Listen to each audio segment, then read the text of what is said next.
Jean-Baptiste Gaudin, leader idéologique, transformé en guide touristique. Les visiteurs du Familistère peuvent désormais se laisser conter l'histoire du lieu par son fondateur. Une expérience immersive impressionnante pour les fidèles du lieu.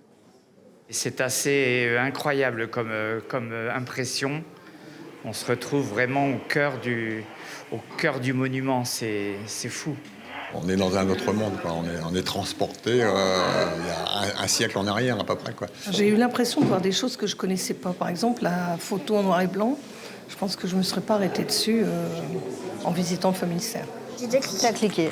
Ah ben, c'est parti, mon gars. Un casque de réalité virtuelle, des écouteurs et des manettes et c'est parti pour une visite qui peut osciller entre 30 minutes et 1 heure.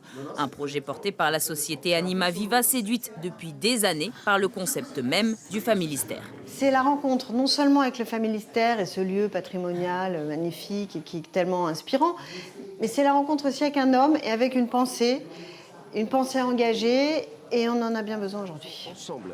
Une pensée engagée incarnée par Guillaume Durieux. Pendant 3 jours, l'acteur a interprété l'enthousiasme du jeune Gaudin.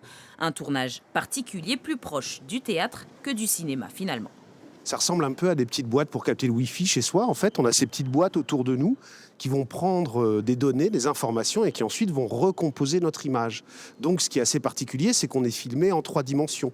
Donc vraiment, notre dos joue autant que notre face. Vraiment très très proche du théâtre. C'est comme si on parlait à quelqu'un, sauf qu'on parle devant des boîtes. Disponible depuis le début des vacances de février, cette nouvelle expérience est accessible pour 6 € supplémentaires. Cela fait partie des façons d'étendre la notoriété du lieu au plus grand nombre. Finalement, c'est un moyen d'aller toucher peut-être un public peut-être plus jeune qui ne penserait pas spontanément à pousser les portes du musée et à venir découvrir les collections et surtout l'histoire du Familistère.